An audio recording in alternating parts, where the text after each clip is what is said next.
Alors, là, donc, la lettre datée du 3 Shvat, Tafshin Yudchet, on arrive presque à la fin maintenant.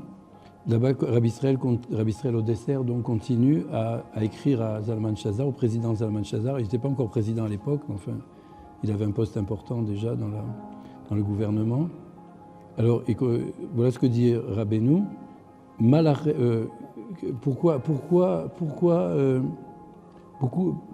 Rabbeinu dit à ses élèves, pourquoi vous pensez beaucoup?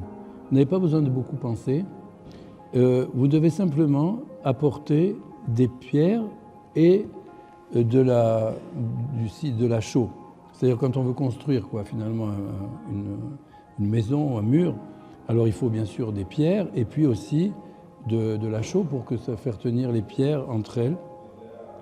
Alors Rabbeinu, donc, il utilise cette comparaison pour dire que c'est pas la peine de trop vous fatiguer à penser, à chercher beaucoup. Apportez des pierres et de la chaux, et moi je construirai avec ça des bâtiments, des édifices merveilleux et impressionnants. Des édifices merveilleux et impressionnants. C'est-à-dire que Rabbeinu, lui, s'occupe vraiment de faire le gros du travail, quoi. Mais simplement, bien sûr, il faut que nous aussi on fasse quelque chose, sinon ça ne marche pas. Il faut, nous, qu'on apporte. Alors c'est quoi ces pierres et cette chaux qu'on doit apporter? C'est des choses simples à notre niveau, c'est-à-dire des bonnes résolutions, des bonnes volontés, avoir vraiment comme ça des languissements positifs, de faire le bien et de s'écarter du mal. Et ça ne suffit pas, bien sûr, que les pensées, il faut aussi des paroles. Il faut aussi prier pour ça et mettre ces bonnes pensées sous forme de prière, de paroles. Et puis aussi faire aussi ce qu'on peut faire aussi concrètement, c'est-à-dire les mitzvot, les maasim tovim, mais de façon simple comme ça. Et si on fait ça, Rabbeinu il prend ça et avec ça, lui, il fait des merveilles. Alors il faut profiter de ça, qu'il y a comme ça un tzaddik qui a cette force-là. Et quand Rabbeinu il a parlé de ça, c'est marqué qu'il a dit, quand il a dit des édifices, comme ça, il est resté comme ça longtemps sur ce mot, avec une intonation très exaltante, pour montrer que c'est vraiment quelque chose d'extraordinaire. C'est ça, il montre comme c'est une merveille d'édifices impressionnants qu'il peut construire avec ça. C'est rien d'entendre comment et de voir comment Rabbeinu a dit ça, déjà, on a une idée comme ça, de loin. Et puis aussi, Rabbeinu continue à dire, et Rabbi Israël rapporte ça dans la lettre, et il dit, moi je suis un trésor de Yirat Shamayim, de crainte du ciel. Et pourquoi est-ce qu'on ne serait pas comme ça acharné et pour recevoir de ce trésor-là? C'est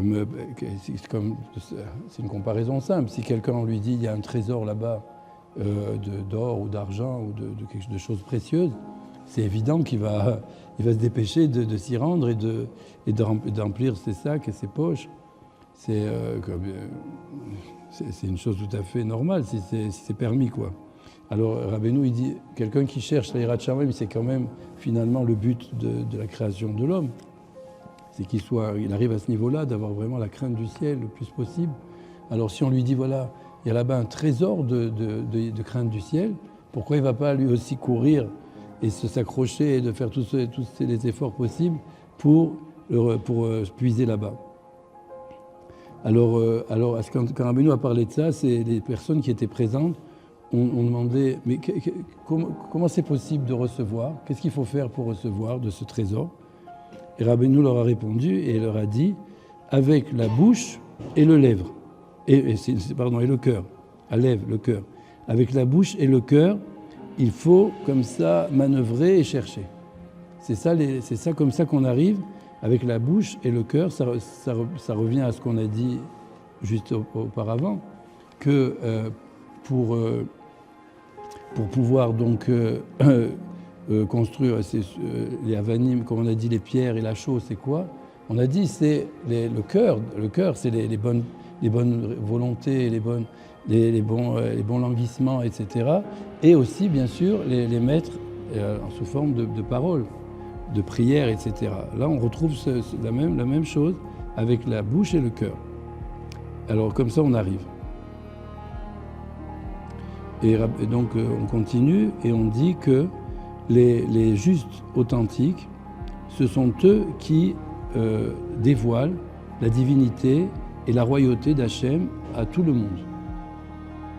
Même à ceux qui sont très très loin, même ceux qui sont même des mécréants, et même des goïms, des non-juifs.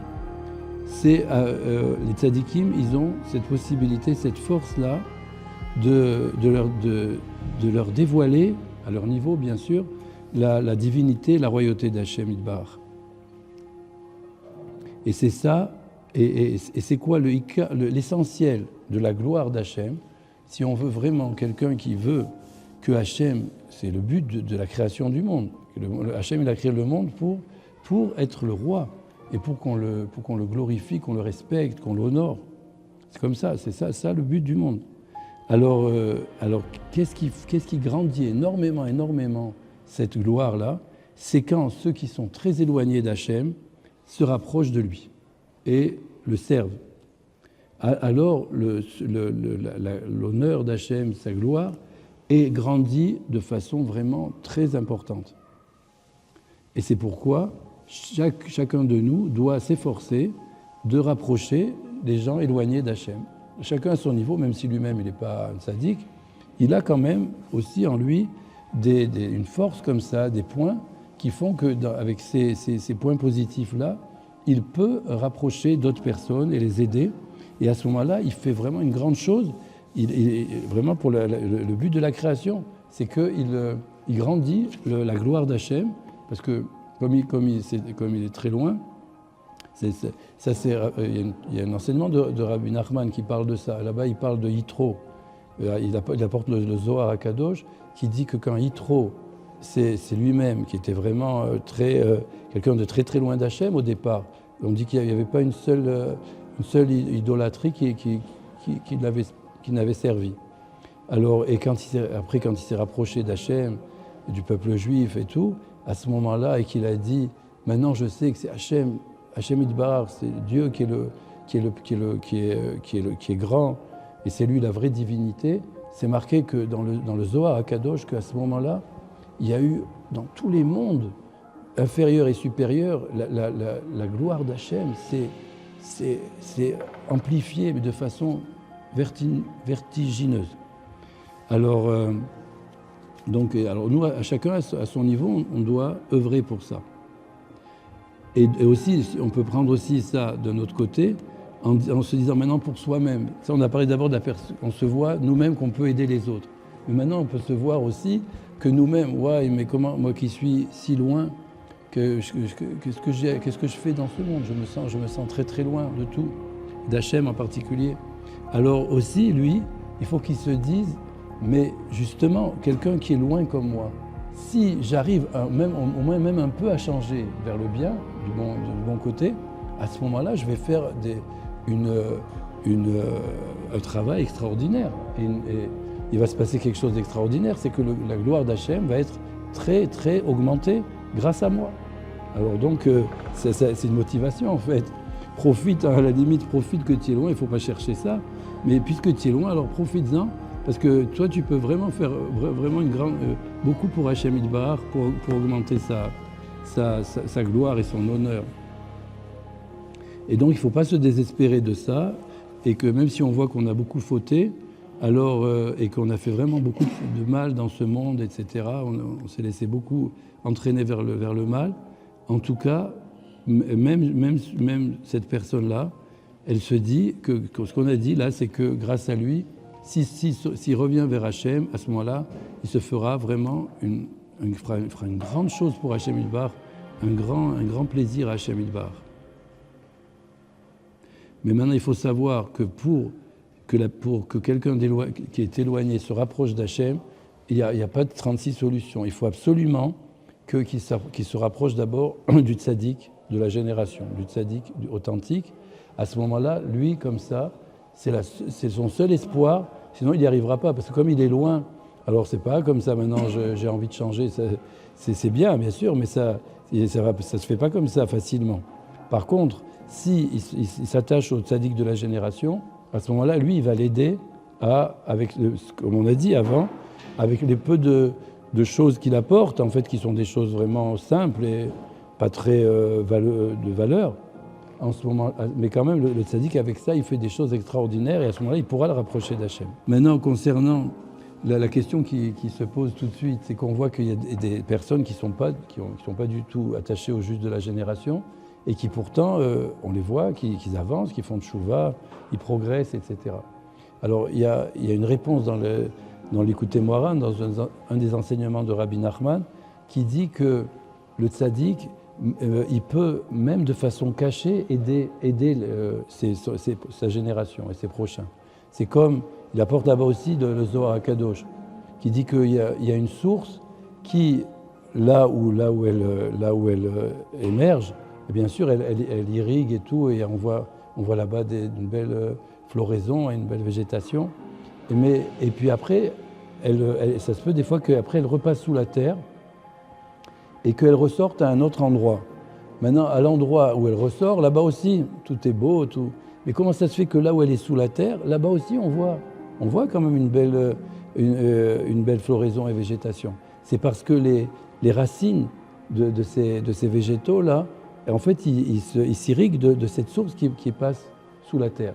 Et donc, en fait, c'est toujours le tzaddik qui les aide, mais de façon cachée. Et puis des fois... il y a aussi le problème que tout ce qui est crainte du ciel, en fait, c'est quelque chose qui est dans le cœur, on peut pas. On voit quand on dit on voit qu'ils font de tchouva, on voit. Oui, mais ça se peut, oui. Et à ce moment-là, c'est comme on a dit, comme la source qui passe sous la terre. Mais parfois, on voit, mais on croit voir. Mais en fait, c'est pas si net que ça, parce que si l'homme, il voit avec des yeux de chair, mais si on voyait avec les yeux mamash d'Hachem et des tzadikim, à ce moment-là, on verrait que c'est simplement une apparence comme ça. Voilà, c'est comme ça que c'est terminé, cette lettre-là. On voit qu'ici, donc, Rabbi Israël, pour rapprocher Zalman Shazar, comment est-ce qu'il s'y prend? Il prend des paroles qui sont vraiment écrites dans les livres de Rabbi Nachman, et simplement, il les rapporte. Bien sûr, avec une certaine... adresse comme ça de savoir quoi dire et quoi ne pas dire et dans quel ordre et comment agencer les choses à ce moment-là. Mais en tout cas, une chose qui est sûre, c'est qu'il ne dit pas des choses personnelles, comme ça que lui, il a compris, que lui, il a reçu de façon, disons, comme ça, dans son cerveau, dans son cœur, des nouveautés comme ça. Il a vraiment cette foi simple et forte, qu'avec les paroles de Rabbi Nachman et de son élève Rabbi Nathan, à ce moment-là, ça suffit pour faire le travail qu'il faut.